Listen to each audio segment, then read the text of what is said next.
Benvinguts al Friki Online càpsula 1209. Ens anem a Panini, ens anem a DC i ens anem a Biblioteca Vértigo amb dos pedazos de còmics de la Biblioteca Vértigo, Hellblazer, John Constantine. Número 6 i número 7.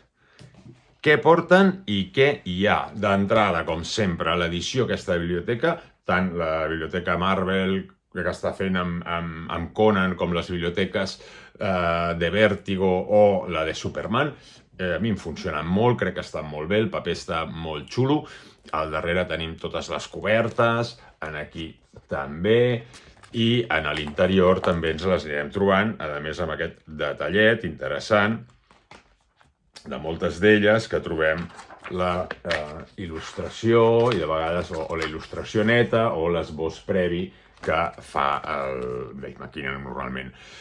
Què passa en aquest número 6 i en aquest número 7? Són molt potents els dos. D'entrada, en el 6 s'acaba tota la saga aquesta que estava portant el senyor Delano, guionista de pràcticament tots els números que trobarem aquí, que és el reflotador, no creador, perquè el creador és Alan Moore, però sí que el que comença la col·lecció amb segell de John Constantine és Jaime Delano, i aquí ens tanca aquella sèrie que tenia abans de la màquina del miedo.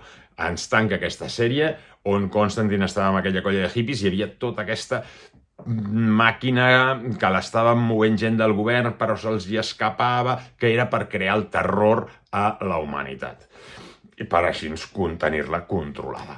S'acaba aquesta sèrie i en comença una altra història. Comença una altra història que aquí sembla que acabi, que comporta dos números, on ens parla d'un amic seu i d'un assassí en sèrie. Un assassí en sèrie que aquí queda lliure i que és el senyor de la família o padre de família, no me'n recordo, que es dedica a matar famílies senceres.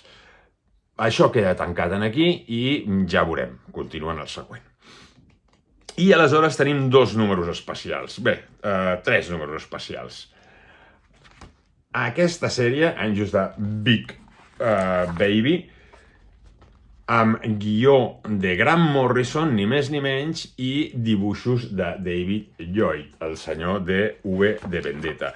Una història molt xula on ens parla de tot el terror nuclear barrejat amb una mica Wickerman, quasi, amb aquestes festes paganes de màscares i amb el terror nuclear sempre present. Pensem que Delano està molt posat amb el moment polític en què està passant Anglaterra i el món. Per tant, molt interessant i molt potent, i recordar que aquí es va publicar aquesta minissèrie fa 2000 anys per Finco, enganyant-nos amb el títol perquè li van posar la coberta de Newcastle i van dir que era Newcastle, però no era Newcastle, era aquesta minissèrie i ens va tornar locos a tots els seguidors de la sèrie en aquells moments.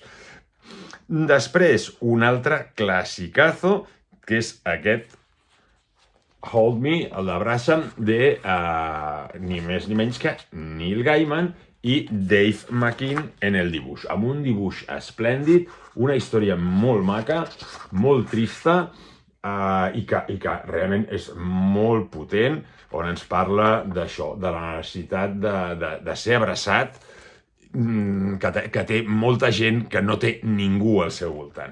I la cosa continua amb aquest número 7, on segueix aquesta història del padre de família, on l'hombre de família, em sembla que es diu, que és aquest assassí en sèrie, i on hi ha tota una història també de redempció del mateix Constantine amb el seu pare i amb la seva família. Tindrem un número final de la història, un funeral que realment és molt potent. Després tenim una petita història més fluixa que no està guionitzada per Constantine, està guionitzada per Rick Foreman i que a mi em fluixeja força. El dibuix és Steve Pugh, el dibuix està força bé, però aquí jo crec que la història està xula, una història, amb un tio que la seva ànima va parar amb un gos i vol controlar tot el... una història així, amb un gos assassí, però crec que perd l'esperit del mateix Constantine.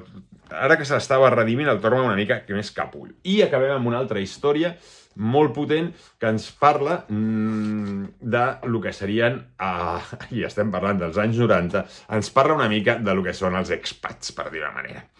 Segueix sent molt potent la saga de Hellblazer, ja ho sabeu, dins de la biblioteca Vértigo. I ara afluixaran el ritme, van començar traient dos cada 2x3 i ara aniran alternant amb els mesos perquè començarà la biblioteca Vértigo, ni més ni menys que Sandman. Salut i a llegir còmics!